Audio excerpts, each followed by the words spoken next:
And I'm recording so people can rewatch this later. Take it away, James. All right.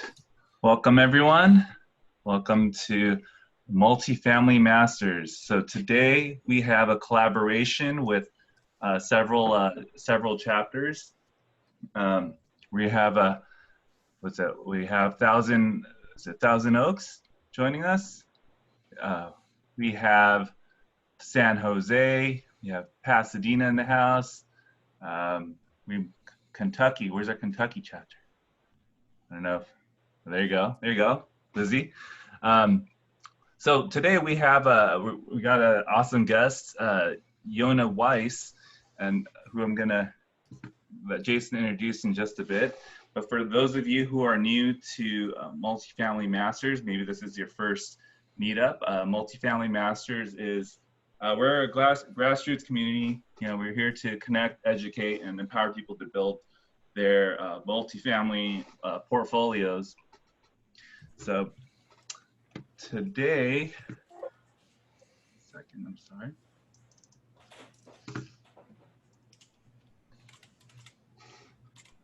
So our meetups are designed for educational purposes only. We don't, one rule we go by here is there's no hard sells. We don't try to sell you anything. All informational purposes. You can join us on our Facebook group.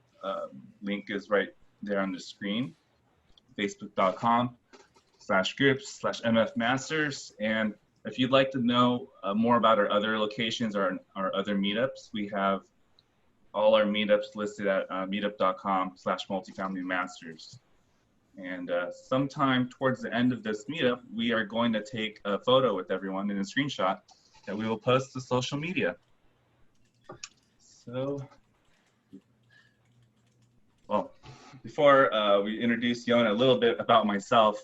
My name is James Tran. Again, I'm a chapter leader here in Pasadena, along with my wife here, Leonie Tran. And there's two other chapter leaders that couldn't join us today, Nate and Jack. I come from a commercial appraisal background. I've been in commercial real estate for 14 years as a commercial appraiser. So I'm also a broker, and my wife here, Leonie, she has a background in commercial real estate underwriting, and we've partnered together to build our own portfolio. And so, Jason, if you will. Well, actually, I'm going to let David, Jeff, and Lizzie go first since I'm introducing Yonah later. Yeah, David, why don't you introduce yourself here? Hi, I'm David. I have the Woodland Hills chapter out in the Valley of Los Angeles. My wife and I started buying some single family properties in 2007, bought our first multifamily in 2018, and then have been excited to get to find the multifamily masters groups. There's been a lot of great people here, and we're focusing on doing our first syndication in Florida or Tennessee. And I guess I'll say hello. This is Jeff Greenberg. I'm from Camarillo, which is just outside of Los Angeles, California. I've been syndicating since 2010. I've ran a few clubs, one since 2005, but those were regular real estate clubs. And I decided to join Multifamily Masters so I could talk more about multifamily rather than single family and flips and all that stuff. Even though I enjoy talking to people about those things, that's not where my heart is. Much rather talk to people about multifamily and commercial real estate. And join this great group with some awesome chapter leaders that I've gotten to know over the years. And welcome, Yonah. I haven't seen you in a while, but good seeing you. Thank you. And last but not least, oh, sorry, actually, I'm last, but I was going to transition over to Lizzie. Sorry. Yeah, so I'm Lizzie Newts, and this is Chase Craddock. Our other partner with the Multifamily Masters in the Louisville is Luke Harwell as well. He's on here. And so Chase and I are partnered together. We did single family prior for about a year and a half, and we just transitioned fully into multifamily after kind of dabbling, putting our feet in the water. And so we're actively looking for our first syndication in Louisville, in Lexington, Kentucky, as well as Chattanooga and Knoxville, Tennessee, and Huntsville, Alabama. So yeah, thanks for having us here. Great. Yeah, and my name's Jason Shao. I lead the San Jose chapter, and like Jeff mentioned, this is a great collaboration between 5 chapters here because this topic is that important. And to Leonie's point, too, if you guys are comfortable or if it's safe to do so, please turn on your webcam, and you can also change your name or put in the chat box where you're coming from or what role you are in the investment spectrum or the realm. I lead the San Jose chapter. I'm primarily in-state in California, a multifamily developer. We look for parcels that are, usually 4, 5, 6 units at a time. But most of our projects lately are actually in the 12 to 16 range. I also invest out of state as well. I don't technically syndicate or fundraise for people, just really more on referral basis. So I have investments in Nevada, Texas, Atlanta, or Georgia area, and South Carolina and Tennessee, I think. So I'm really excited about today's topic. I hope you guys will give me a quick nod if you're excited.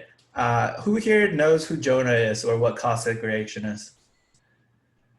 So we do this pro bono, but the good thing about running your own meetup is you get to pick the topic and the speakers and what you think people want to learn about. And most of the time, it's stuff that I'm looking to learn myself and implement myself. So if I can be a little bit selfish, but I'm super excited to have Yonah here. Yonah is such a powerhouse. He's got his own podcast as well. He is a regular guest on all the other real estate meetups you've heard as well, I'm sure. I mean, his firm, Madison Specs, has saved $3 billion on taxes alone. So it's just incredible. I'll let you take it away from here, Jonas. Start wherever you like. How did you get into real estate? How did you even get into cost segregation aspect in specific? Thank you so much, Jason. Can you guys hear me all right? Yes. Okay, big thumbs up. So thank you. Just wanted to first thank our hosts and multiple hosts tonight. So really great to be a part of this on multiple levels here. Shout out to Jeff Greenberg out there. It's good to see you again. Thanks for I didn't want to interrupt the flow of things before to say hi back, but hi back to you. And David Hudgens. I'm actually I grew up in Woodland Hills. So we got a little more in common over there. But my background in real estate is not that extensive, to believe it or not. So I really got involved in real estate about 5 years ago on multiple levels, but not so much on the investing side quite yet. Although right now, as we speak, I'm literally joining together my first multifamily deal. So it's kind of exciting that I'm kind of been transitioning into that role as well. So I got a 70 unit in Atlanta partnering up on, which is really exciting. Just put under contract last week. So, but up until this point, I've really been involved more in different aspects in the industry. So I was a commercial mortgage broker for a little bit, but cost segregation has become over the past few years really an area of expertise, and not so much me. Okay, you may have seen me, and yeah, like you said, I've been a guest in over 150 podcasts. So you can check that out. Basically, just anywhere you've heard of cost segregation, you probably come up with my name somewhere. I have my own podcast as well now called Weiss Advice. So you can check out there. Just go to LinkedIn, Yonah Weiss. That's where you can find all that information there. But it's really my team. As Jason said, Madison Specs is the biggest national cost segregation firm. We do other things as well. It started out as a title brokerage, one of the largest commercial title brokers in the country. But about 15 years ago, they started a cost segregation firm, taking the head of cost segregation at one of the largest accounting firms, and he kind of branched off and joined Madison as that cost segregation. So over the past 15 years, like you said, saved over $3 billion in income tax for people. So it's over 16,000 cost segregation studies across the nation, and it's really given me the advantage of working with the real experts. Okay, so my background is in teaching. I was in education for 15 years before I got involved in real estate. But like I said, the expertise really is my team. We have accountants and engineers in-house. It's incredible people who've been doing doing this for decades. I just happen to be able to speak on the topic really well. I'm great at networking and I love people. So it makes it easier for me to talk about it than the accountants and the engineers who aren't really, necessarily so good at those things. So that's a little bit about me. Happy to share a little more, but you tell me, Jason, you're the host, you guys, multiple hosts over here, James, Leonie, you tell me what we should do here. Just hang out, have fun, questions, should I share a PowerPoint? You tell me. Yeah, Yonah, why don't you give us a little introduction into cost segregation, what that is, and if you have a PowerPoint, feel free to share. I do have a PowerPoint, believe it or not. I see Right. Julie with a big smile over there because I gave the same PowerPoint, a very similar one on her group about a month or two ago. So it's never boring to listen to it again because you always learn something new. Yeah. but yeah, I'll give a little bit about background on that, and let's just share our screen. Why don't we do that? Okay.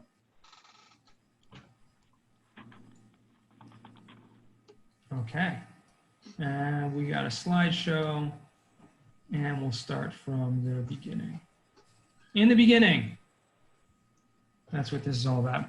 By the way, if you are, I see you're streaming live on Facebook right now. If there's anyone there, make sure to tag me over there so people can find me and I can find it later too, because I've been on these before. I haven't been tagged then. I don't even know how to answer any questions that people might ask on the presentation if they're watching on Facebook. So thank you again. A little bit, we gave an introduction around this. Let's just jump into cost segregation. If you do have questions, please stop me at any point or write in the chat box. Maybe you guys, oh, thank you, Peter, for bringing that out. And Leone, yeah, ask them in the chat. You guys will get to them at the end. And if you do see that something is really relevant to something I'm talking about at that moment, at that slide, it might be better to stop me, cut me off, because it's probably better in context to answer that than to try to figure out what he was talking about after. So let's just begin. What is really cost segregation? All it is an advanced form of depreciation. And we're going to talk about depreciation and how that works and why this is such a huge thing. A lot of times you hear about multifamily investing or real estate investing, and cost segregation is not relegated alone to multifamily. This is for any type of investment property, or any type of business property for that matter, any type of commercial property, even if it's single families as well. But we're going to talk about how depreciation works, what it is. It's kind of like an imaginary hypothetical deduction on your income taxes. And we'll talk about why that is and where cost segregation came from of that. And it's, like I said, a more advanced form of it. We should talk about who should be doing this. What's the bonus depreciation thing? A lot of people talk about bonus depreciation. Everyone loves a bonus, but what does that mean? And is it anything different than cost segregation? There's actually something different. Someone just asked me on a phone call today, which was similar to bonus depreciation, but is confusing. It's called 179 deductions. If you've heard of that, just put in the chat box that you've heard of that before. Before I get started, because everyone is on really different levels over here, I'd love to see in the chat, if you don't mind, if everyone could just write one of the, so I give a little, I could save the whole presentation, but I like to give a little more introduction. If you could just share, if you have experience in passive investing, write a number 1, okay? If you have 0 to 10 units, write the number 2. If you have 10 to 100 units, write the number 3. And if you don't have any investments whatsoever, and you're just learning, which a lot of us, including myself, write the number 4. So again, passive investing 1, 0 to 10, 2, 10 to 100, 3. And if you're, don't have any investments, but just learning now, that's a 4. And if you have anything beyond 100 units, like Jeff Greenberg over there, so you don't need to announce that to everyone because, and 10 and up, let's just 10 and up. Green plus. Love it. Okay, so we do have a lot of different people. It's great that there's so many people have, and multiple, okay? Some people passive investing, some people own their own units. And I love the fact there's a lot of people here just coming to learn and are really coming for the experience and understanding this. So it's multiple levels. I'm going to try to make this interesting for everyone on every level. I'll do my best. I can't promise anything, but I will try my best. And what's the time limit over here, James or Jason? And for we'll go to maybe quarter till or 10 till. Okay, great, perfect. That's awesome. Okay, about a half an hour or 25 minutes, perfect.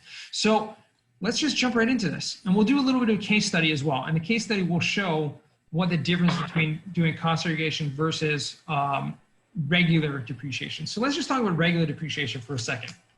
The IRS gives this tax deduction called depreciation, and it's based on the concept, and it's really important you remember this, based on the concept that things go down in value as time goes on. That's what the word means. But real estate is usually going up in value as time goes on. Nevertheless, the IRS gives you a tax deduction, a hypothetical deduction, I like to call it, because it's based on the principle, the day you buy a property, based on your purchase price, you can now take a tax write-off, income tax write-off of that entire value. Okay, subtracting a small amount for land, and then whatever's left, you can now take it as a tax write-off. That's hypothetical because it's not intrinsic to the property. Because if you bought the building for $1 million, you're going to be taking $1 million of a tax write-off over a long period of time, 27.5 years for residential properties or 39 years for commercial. However, if you bought the same property for $2 million, you would be taking a $2 million deduction. And if you bought it for $5 million, it's the same exact property. So it's not intrinsic to the property, and it's not intrinsic to when it was built. It actually depends on when it was purchased. Okay, a brand new development, the depreciation starts, that schedule of 27 to 39 years starts from when it's placed in service, when it's developed, when it's finished, there are tenants in there. However, when you buy an existing property, it starts from that day. And the IRS gives you this deduction as a tax incentive. They want people to be investing in real estate. Apparently, it's, well, one of two things. Well, probably multiple things, but either it's really good for the economy to provide housing. It's one of the most basic needs. Okay, so if you own housing, now they're not saying that because they're trying to give rent breaks. It's confusing, the whole thing. But the concept is that they want you to invest, so they want you to be able to take those tax deductions so you can have less income tax based on your rental property income. Cost segregation is really just depreciation, but it's broken down because in the tax code, there's something called the MACRS, which is the Modified Adjusted Cost Recovery System. That defines every single type of property that's out there, whether it's an automobile, whether it's a house, whether it's equipment, and everything in between, any type of asset that you might have. Each thing has what's called a cost recovery system, how much it would take cost to replace this item, and how long does this item last for, what's its useful life. And this is defined and set in, even though it's not real, okay? Meaning if you have a house, it doesn't have a useful life of 27.5 years, just the IRS defined it as that, okay? So far, so good. So we're able to take a tax deduction of those things. The cost segregation, what it does is through an engineering study, we're able to find and identify all of the things in a property that depreciate on different schedules. Because normally what accountants will do is just take that entire lump sum of the purchase price and divide it by 39 or 27. And then that's the amount of deduction you get every single year. That's called straight line, simple form depreciation, although it's not even the correct form of doing it. So we're going to talk about how to split it up and find those items and the assets in your property that depreciate on a 5-year, 7-year, 15-year schedule, and so you can take those tax deductions at a faster rate. So quick example. Let's say you bought a building for $1 million, okay? And this is pretty straightforward. There's always a land allocation. As I mentioned, land itself does not depreciate. However, whatever's left over does. It's called your depreciable basis.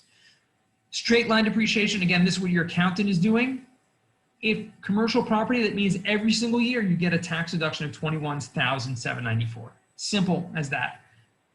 Residential, including multifamily, $30,909. This is taking that basis, the $850,000 dividing by 27.5. Simple mathematics. Anyone can do this, okay? However, what this does, this is a tax deduction, income tax deduction. Remember, if you have income from your property, you can now take this deduction to offset your income. So let's say you made $50,000 from your $1 million property on your net operating income, after all expenses, after debt service, everything like that. You can now subtract $30,000 immediately. And now you're only gonna be taxed on the remaining $20,000 or $19,000, okay? That's simple depreciation. But what cost segregation does is we find more, or not more, but we find certain assets that depreciate at a faster rate in a 5-year schedule. We'll talk about exactly what those are shortly. And you can now take, in the first 5 years of ownership, a much larger deduction, maybe doubling, tripling, or even more of that tax deduction, essentially wiping out your tax liability entirely. Okay, and this is good on multiple levels. And again, if there are any questions, don't hesitate to stop me if you think it's relevant at the time. I'm not looking at the chat, so I'm leaving it up to you guys to pay attention to that. So again, what we're doing, this involves an engineer. Really important. This cannot be done by accountants. It's probably one of the reasons why a lot of people haven't even heard of this, because first of all, when you think of taxes, be honest, raise your hand, right? If you think of taxes, you're just like, no. I have an accountant who deals with that. Like, I don't want to hear about taxes. I don't even understand it, or your brain kind of shuts off. So just like put a, a thumbs up, or like maybe put a 1 in the chat box if you agree with that. That 1, yeah, my brain just shuts off when anyone talks to me about taxes. So Luke's the only honest one here. Okay. But the point is that when you rely solely on your accountant to deal with your taxes, a lot of accountants are just number pushers. What that means is they're just entering numbers, and they don't necessarily take the time to be tax strategists to tell you about all these different things out there. And my experience in the past few years that I've been doing this, I literally have found accountants that don't even know what cost segregation is. Not only are they not telling their clients about this and missing out tremendous amount of tax benefit, but they don't even know themselves what it is, which is not surprising because it is a tiny little niche in the tax code. Not every accountant can be everything, can know everything about everything in the tax code. It's huge.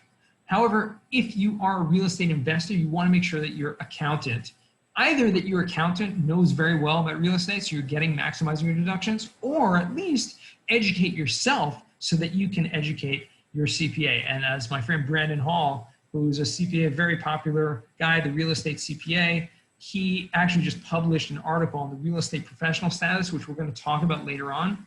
And in there he says, read this and school your accountant, okay? Because it's all about some details that a lot of accountants don't even know the details about this really cool tax benefit. So accountants aren't doing this because it's an engineering component. This requires an engineer to come to the property and identify what those things are in your property that depreciate faster, break out those components. And it used to be called component depreciation.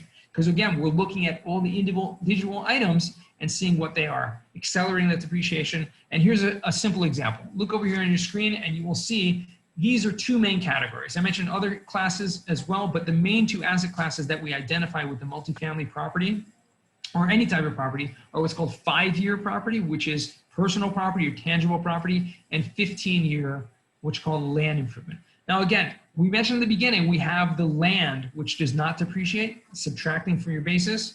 And then we have the building. That's the main structure. And all the main structural components, that's really what depreciates on a 27-year schedule. So that's the majority of your property, and that's the amount that we're going to take a huge tax deduction over a longer period of time.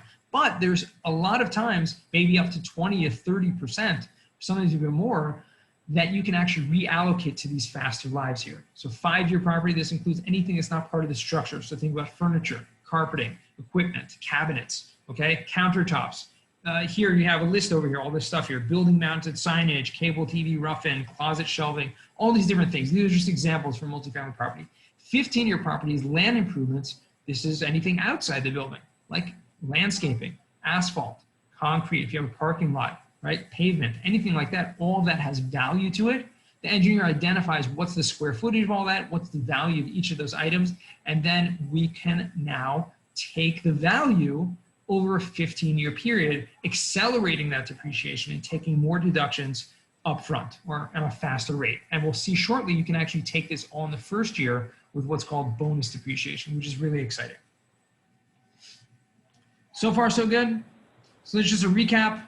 Okay, we got some, okay, thumbs up. I can only see like 4 people on my screen because I'm sharing my screen. So I only see like 4 of you. But at least I got 2 thumbs up out of 4, and that's good enough for me.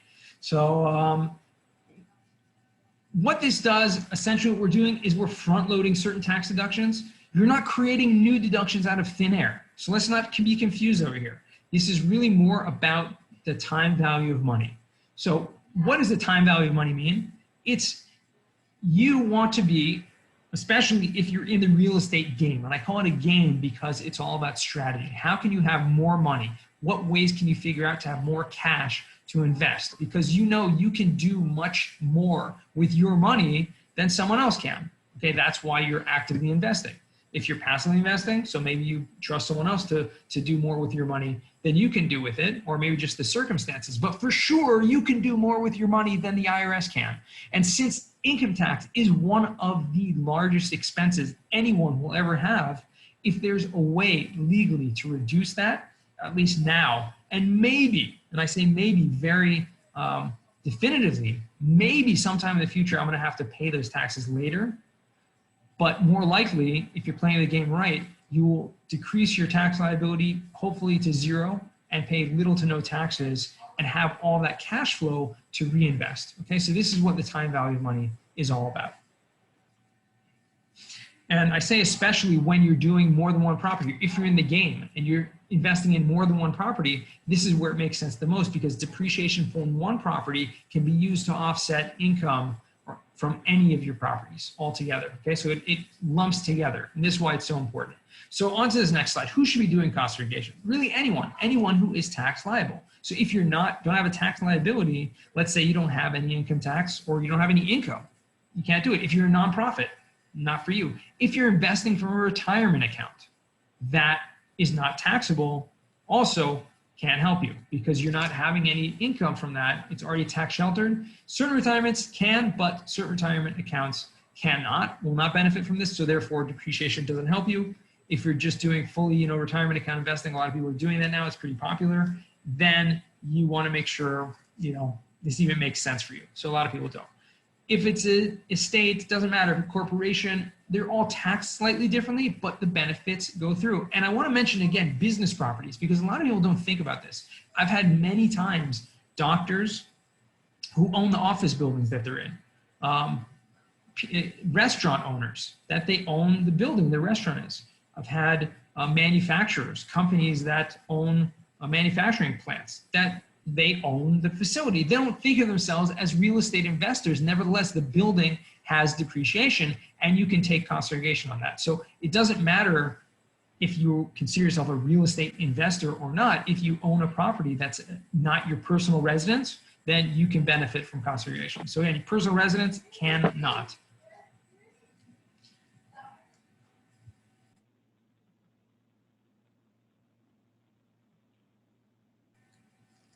Sorry about that. So what is a real estate professional? This is really important. And I skipped to this slide at the beginning.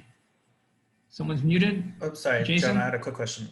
Yes. So you said basically everybody can do cost seg. What about the kind of, or other than personal residence, what about so are you saying literally any kind of building qualifies or how like mobile homes treat it?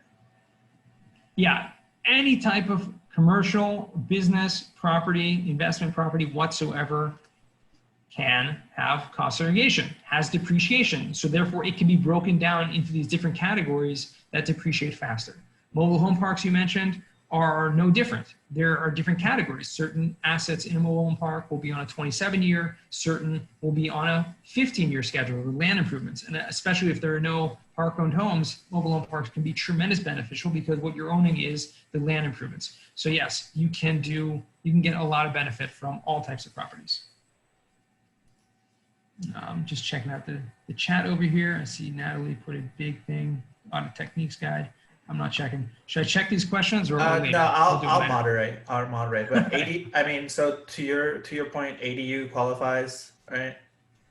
Any type, yes, exactly. And even if you have, let's say you have a duplex, or I'll make it even better. Let's say you have you're renting a room out. Okay, if you are depreciating, and it may not be beneficial because the numbers just might not make sense. But if you have a rental property, that rental property, whatever square footage or whatever is allocated to that rental property, just keep it simple, an ADU or duplex, you're living in one unit, you're house hacking, and the other unit you're renting out, proportional to that amount, square footage or whatever it is, that unit has depreciation based on that depreciable basis. So you can definitely do it if it makes sense. Again, it might not make sense for just, as we'll talk about the numbers, at what point does it really make sense?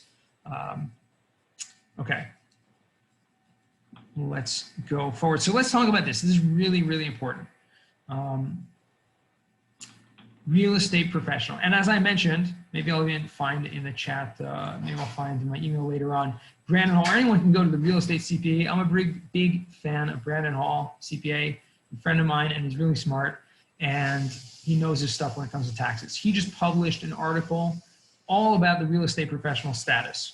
And I'm summing it up here, and this is directly taken from the IRS. This page right here is just formatted differently, but he goes into great detail, bringing from case history and court case history and all kinds of stuff and details and examples and things like that. So I highly recommend anyone who wants to go to the realestatecpa.com. You can check it out there. But the simple version, and why this is so important, is that anyone who is a real estate professional can benefit from cost segregation more than anyone else. And I'll explain why. Depreciation, as I mentioned, is a tax deduction, and that goes to offset your rental property income. Okay? Rental property income is considered passive income. Simple, straightforward, passive income. Depreciation is considered a passive deduction. So first and foremost, depreciation is used, and again, cost segregation is just depreciation on steroids, okay? That's all it is. It's just a lot of depreciation. Depreciation is used to offset your passive income, first and foremost. If you are a real estate professional, as we're about to define on the slide over here, you can use depreciation beyond your rental property income to offset any other income that you may have. You or your spouse, you have W-2 income, then you can do this. But if you're not a real estate professional and you have a W-2 job, you can only use the depreciation limited to how much your rental property income is, okay? Even if you have multiple properties, so you have 10 properties and each one's making, you know, $10,000 a year, that's great, you're making a lot of money. You can use depreciation to offset that $100,000. But beyond that, you're pretty much limited to your depreciation. You don't lose it, but it just creates what's called a negative balance, a passive loss. You can use that in the future. So the definition is as follows, 2 conditions. Number 1, that either you or your spouse, only one of you needs this status to get this golden ticket that you can now take these awesome deductions. Number 1, you need to be full-time in real estate in one of the following roles, really, which are on the second column over here. You see this: developing, redeveloping, constructing, reconstructing, acquiring, converting, renting, leasing, operating, managing, or brokering. And brokering is the best part, because even if you're a broker, that is considered real estate activity to qualify you as a real estate professional. This is huge. So if you're a real estate broker and you're passively investing and you're making a lot of money, guess what? You can use depreciation to offset your ordinary income as well. So you, number 1, have to have your full-time profession is in one of these things. So if you have a W-2 job, you cannot, virtually cannot qualify as a real estate professional. There are some examples where, or exceptions, I should say, that it does work out, that you have a W-2, but it's not quote unquote full-time, maybe only working like 20 hours a week or something.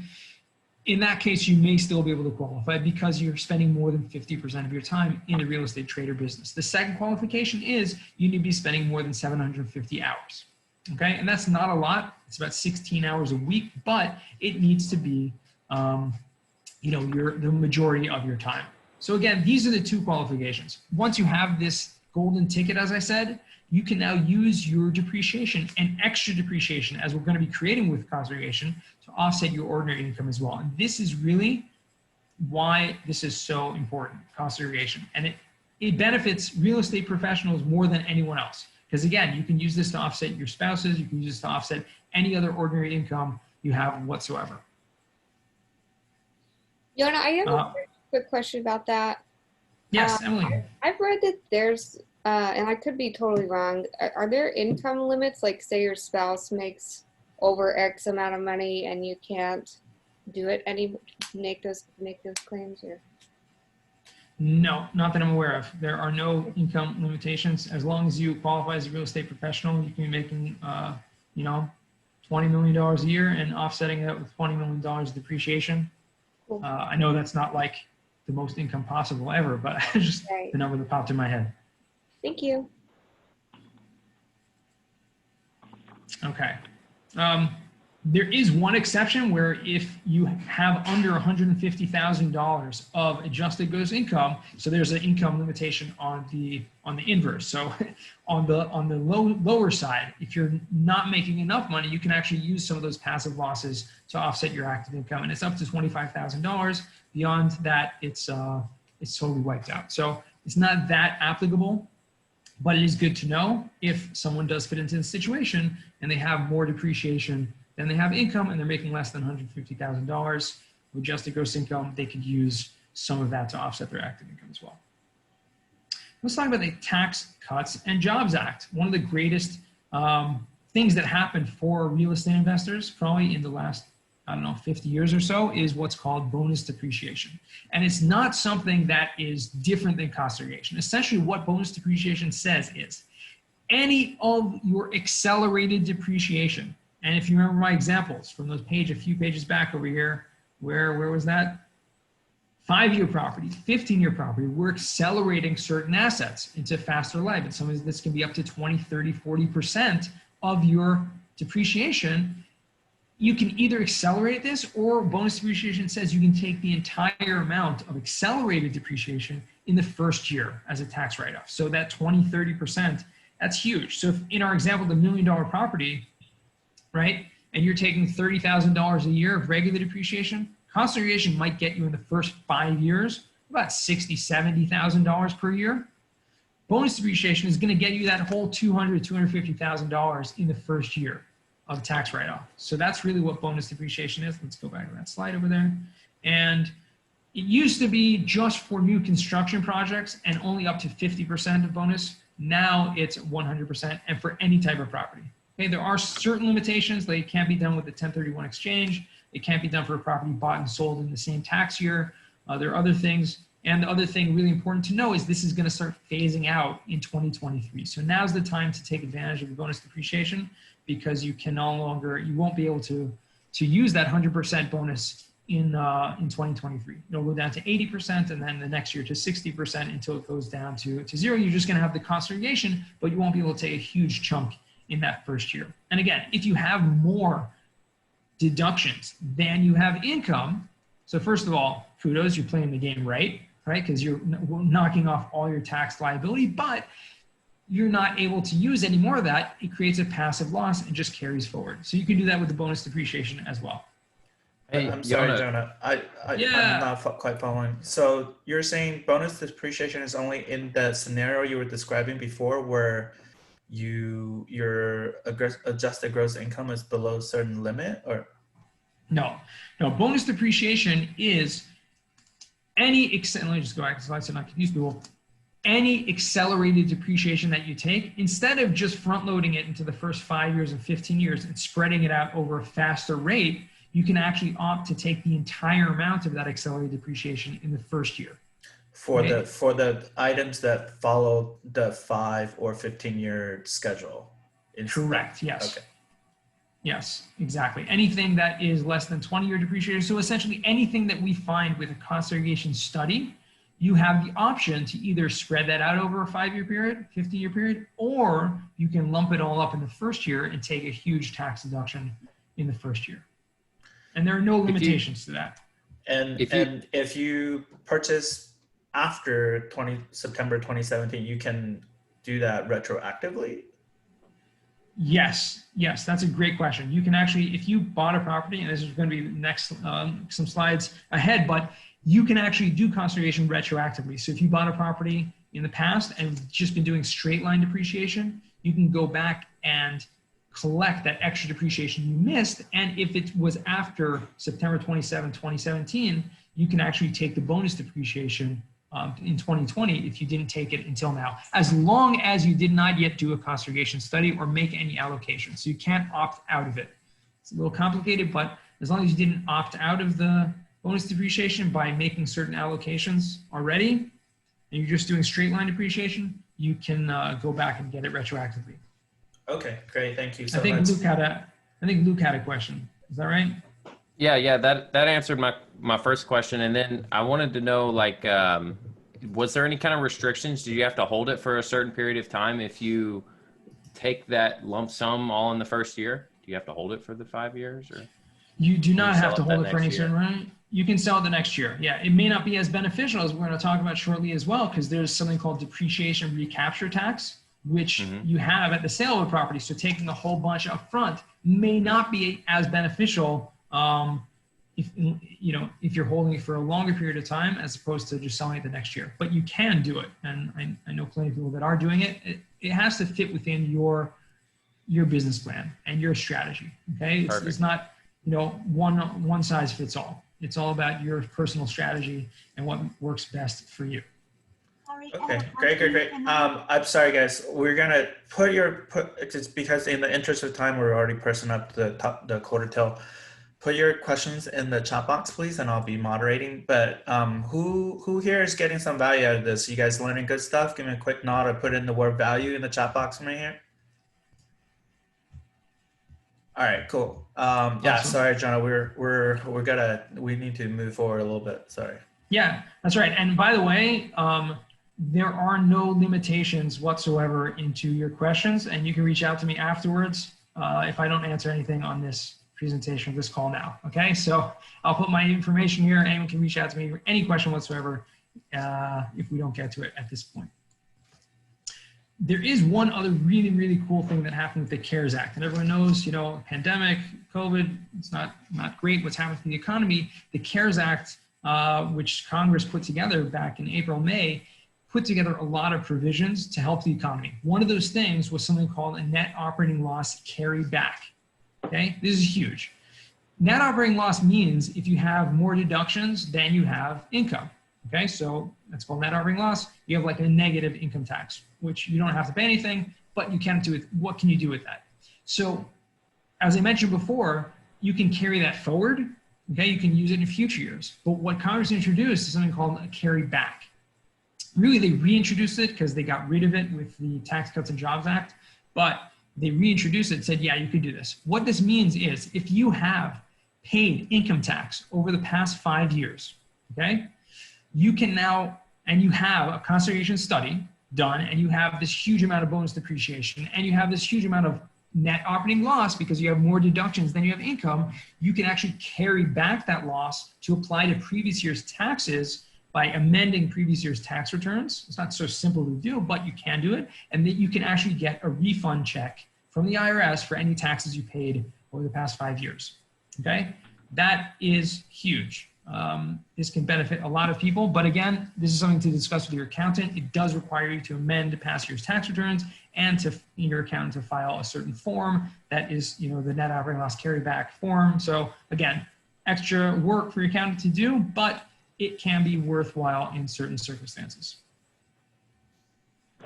So when is the best time to do this? A lot of people reach out to me, and I'm going to try to speed through the next few slides over here so we can get to the end, but a lot of people reach out to me even while they're under contract because they want to see what is my tax benefit going to be if I end up closing this property, and they want to know ahead of time.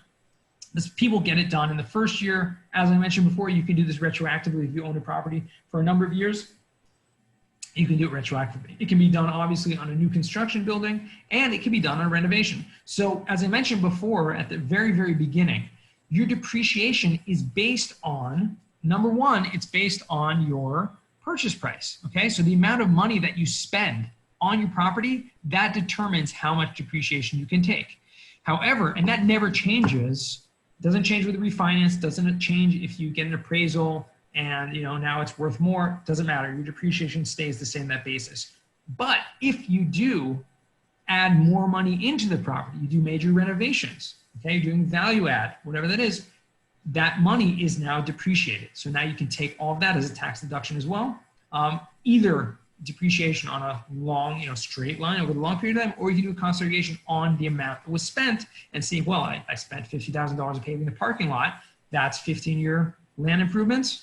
Guess what? You can take first year bonus depreciation, that entire $50,000 tax deduction this year. So many other things like that. So again, it can be done on a renovation as well.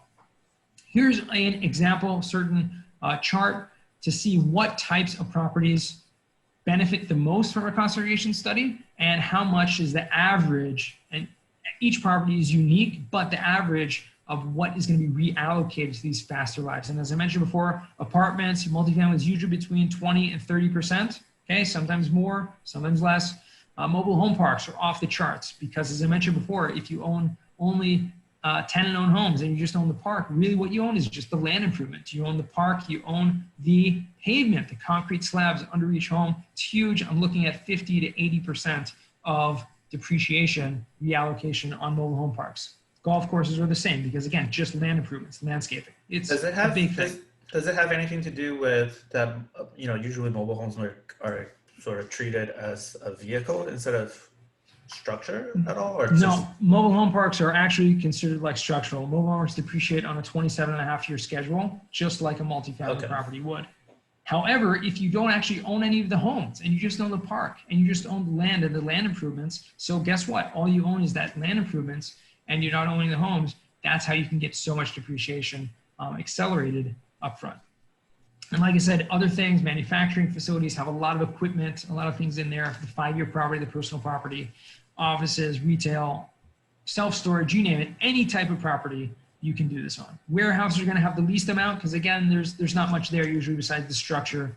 You'll have pavement, parking lot, land improvements, et cetera, but inside the building there's usually not a lot.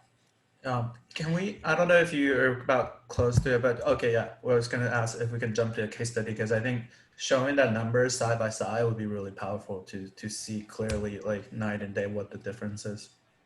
Yeah, yes, I will. Actually, I have another, it's not in this slide, but I have another page that I will share with you from an actual example of what a cost segregation study looks like. Here, this is just an example. I'll do it pretty quickly. $1.75 million multifamily property. Regular depreciation, remember, straight line depreciation would have gotten $54,000, $86 every single year. Cost segregation, however, which was great, but he had a lot of income on that. Cost segregation took 15% to land, 72% is going to the building. Remember, that's the main structure, and the remaining 28% to the 15 and 5-year period. So we're able to find $420,000, $421,000 of accelerated depreciation. That means in that first year, taking bonus depreciation, you're going to totally wipe out any tax liability you have. And if you have other income from other sources as well, that's going to help. I'm going to... I guess the real money you would save or the tax refund would be applied at whatever your personal tax bracket would be. Right? Exactly, yes. This is going to benefit people differently, right? Obviously, it's going to benefit people differently because your tax bracket is going to be different. How do I share something else? I want to share. Is it on the same screen or monitor? Yeah, it should be. I think you can probably exit out of full screen and then go find the file. Yeah. I have a quick question. And you apply this cost segregation to offset your income? I'm sorry. Can you type your question in the chat? We just don't have time to get to every question every unique situation right now. Sorry.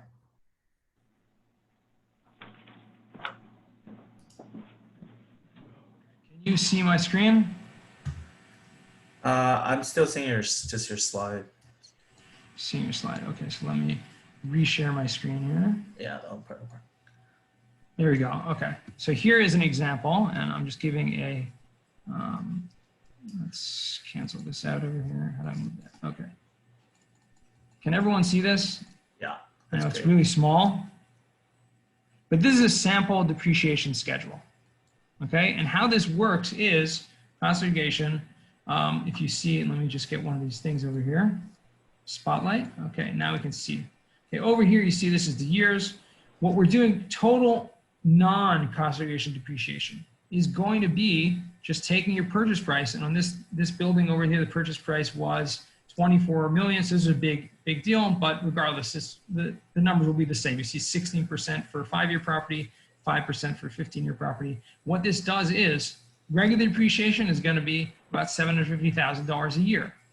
Okay, cost segregation is going to get you an extra 150 in the first year, 1.1 million the second year. So you see in the first 6 years, you have more than double your depreciation over this first 6 years over here. So regular depreciation is going to be straight line like this. The first 6 years, you're going to be having a total of, over $1 million, 1.4, 1.1, 1,975,000. And then from years 6 and onwards, or 7 really and onwards, you're going to have, instead of about $150,000, $100,000 less of depreciation. So it's really going to be, like I said, the time value of money here is taking those deductions up front. And then after the year 6, yes, you're going to have less depreciation going forward than you would have had you not done cost segregation whatsoever. But it's going to be usually beneficial because you're going to have those tax benefits of not having to pay taxes during those early years. So let me share it again because I was just going to okay, so back to the case study. We did this. This is pretty much it. This pretty much concludes my presentation. This is just taken from the IRS Cost Segregation Audit Techniques Guide. I think someone referenced that in the chat over there. There's a lot of principles that go into doing it. You need expertise. You need a certain methodology. There's a certain numbering system. It's usually a 100 page report, which is very detailed. And so you need all of the case history, you need a lot of examples, pictures, etc. So it's not just enough to come up with the numbers of depreciation, it actually needs to show the work. So that's pretty much concludes my presentation. As I mentioned before, there's something called cost segregation, depreciation recapture tax, which when you sell a property, you're going to be taxed on the amount of depreciation you took. And that should be definitely considered in your business plan to make sure you understand what you're getting on the front end and what you're going to have to pay on the back end. What I must conclude with, and this is really, really important, is that it's very easy to understand what your tax benefits are going to be when you have, upfront, what you're getting into. Okay, so it's something you should definitely talk about with your, with your business partners, with your accountant, with investors, et cetera, to know. But this benefits more than anyone else. Like I said, this benefits the real estate professional, number one, and benefits people who are have more than one property. Okay, if you're in a vacuum and you're just buying one property, then yes, that's where that depreciation schedule looks like. Yes, in the first 6 years you're getting more depreciation. Onwards, you're getting less depreciation, less tax deductions. But if you're in the business of buying more than one property over the course of your investment cycle, okay, then you're going to be able to use depreciation for one property to offset income from other properties as well. So therefore, even if you have less depreciation from one property, you can get more depreciation from another property. And therefore, that's all part of the plan, how people play the game. And like our president, and people like him who are paying little to no income tax legally because they're playing the game and they understand the rules. So that pretty much concludes it, Jason. Yeah, that's so. Yeah, that's great, Yonah. Sorry, it's been a long day. It's the same name, Yonah, Jonah. I know, yeah, the origin. Same name. It's biblical. Same origin. Yeah, thank you so much for all the information. I know there are tons of questions. There's some that I anticipated, the FAQs. One of them, what I know might be hard to, it's case by case, but what's an average or range cost to do a cost seg study?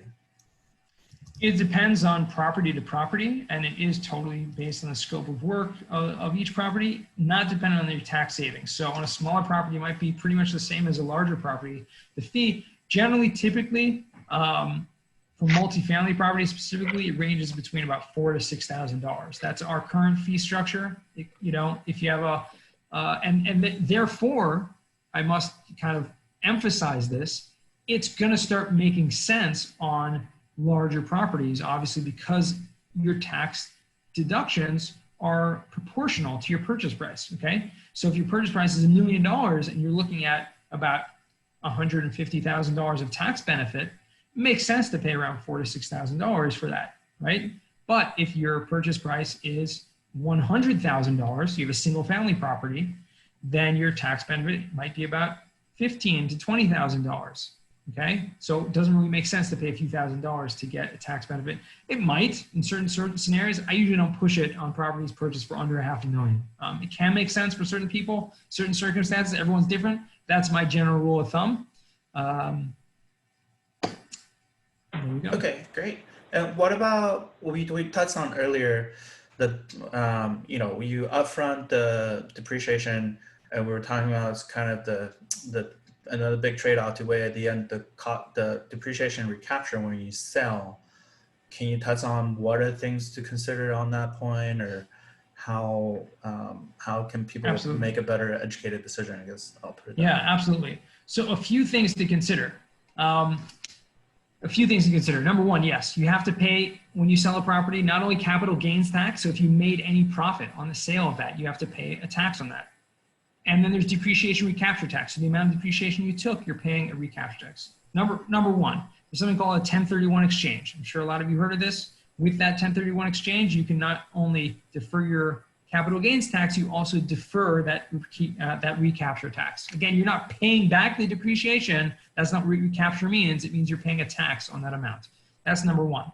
Then number two is a great strategy that a lot of people employ, which is called a partial asset disposition. It's a little beyond the scope of this discussion, but essentially what that says is that after 5 years of holding, that 5-year property, that personal property, no longer has any tax value. You can file a form to say, this has no more value, so that amount I'm not going to have to pay recapture tax on because it no longer has any value or little value in it. Okay, that's another strategy. Another great thing to know is, as I mentioned before, depreciation from one property can be used to offset income or gains from another property. So if you're in the game of constantly buying and you're doing this bonus depreciation, it's a game, and you can roll depreciation from one to offset gains or recapture from another property. So as long as you are playing it right, you can get around this. So yes, you have to consider it, but you also have to consider your overall strategy and realize that nothing should be looked at in a box, but kind of fluid, and see where you're going with this.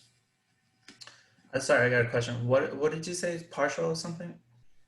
Yeah, there's something called partial asset disposition, which means essentially that you are writing off the value of a property that's already been depreciated. Okay, so when you sell a property, or even if you just dispose of a property in the middle of renovations or something, you can now write off the value of that. When you're doing that on the sale of a property, you could fill a form that's lowering the value of any of your personal property.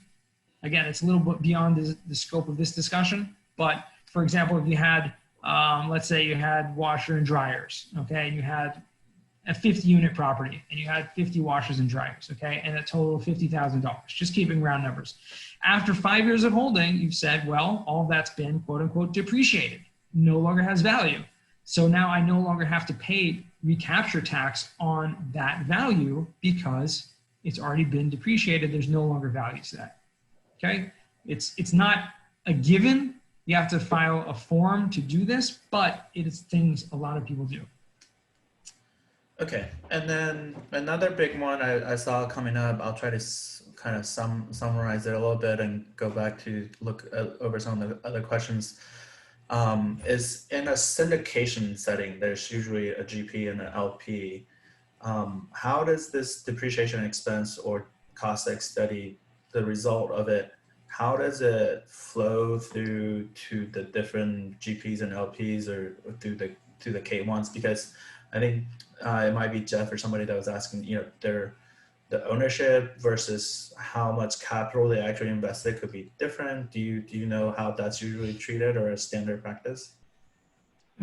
Well, the short answer is there's no standard practice because it really depends on your operating agreement. There are different, and there's also a big dispute about this in tax law. So there's no straightforward way to go about this. Some people want to say it depends on how much money is invested. Some people take the position that no, it's based on your equity, and therefore depreciation is dispersed according to the percentage of equity. So again, there are different stances. It is all going to come into your operating agreement. That is a position a lot of people take where you have the equity position. So if, let's say, everyone has, just keep it simple, a 10% ownership of the equity, so everyone will get 10% of the depreciation. And it flows equally to that. Okay, great. So I think those are the big ones, and I'm sorry, guys. Like we just there's a lot of good information in here, and I know from other sessions we've done, every time there's some kind of tax related things, it tends to go into the weeds really quickly, or somebody has some very specific questions. So feel free to you can raise your hand or type in your chat box. I can unmute your mic or something like that. But I also want to be mindful of people's time. We'll take a couple more questions, and then we're going to transition to the breakout session of today's meeting. And as I mentioned, anyone can feel free to reach out to me with any questions. I'm not even looking through the chat box because I see there's a lot of questions there. That's a good point as well. How can folks get in touch with you or contact you later? Oh, there you go. I'll put my email in the chat. Also, LinkedIn is the place I'm most active. I actually check my LinkedIn messages before I check my email, so or more often. So that's the best place to find me. And for you guys too, LinkedIn, Zoom has so many features. You can actually save the chat. That's something I learned personally recently too, that, if you wanted to get Yonah's contact information or any of the other stuff, people share their intros earlier. Yeah. So actually, I'll do that as well and see if I can get back to your questions. Let's see. Did I... Yonah, I think you had in the beginning of your presentation, you had mentioned that 1031 exchanges wouldn't qualify. Did I hear right? A property that you 1031 into wouldn't qualify for cost segregation? No, for the bonus depreciation. So really, there's two things. There's two things that happen. 1031 exchange, your basis carries over from the previous property. So the amount that you can depreciate is going to be less in your new property because you've already depreciated some. And so therefore, bonus depreciation does not apply to a 1031 exchange because it's not considered a new acquisition to that regard, not entirely. Got it. Thanks. Yeah, that's a question for Nathan. That's something I learned recently too. Like when you 1031 exchange, your basis carries over. You can't just like restart over. So, but cool. Well, I'll give one last call for questions before we go to the breakouts. James or Leonie, can you help me? Or let's see, we got about 45, so we'll do 5 or 6 people, give or take. But let's see. All right, last call for questions. Going once, going twice. Well, thank you everybody so much for joining us. Again, you can join our meetup group on Facebook. I'll post the link here as well. And we also asking for voluntary donations. We're just doing this voluntarily pro bono, just to help us cover the Zoom costs and the meetup hosting fees as well. I'll post it in the chat again as well. But other than that, so let me create the breakout group here, and I might reassign here in a little bit. But yeah, thank you everybody for joining us today. Thank you guys. Thanks again, everyone. Thanks everyone.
I'm back over here. Hey, thanks, Jonah. Yeah, I'm trying to organize the group here. That's great. Thank you so much. I mean, I hope Pleasure. I got to most of the questions, but there were definitely some of the key points I wanted to touch on. And let me stop recording as well.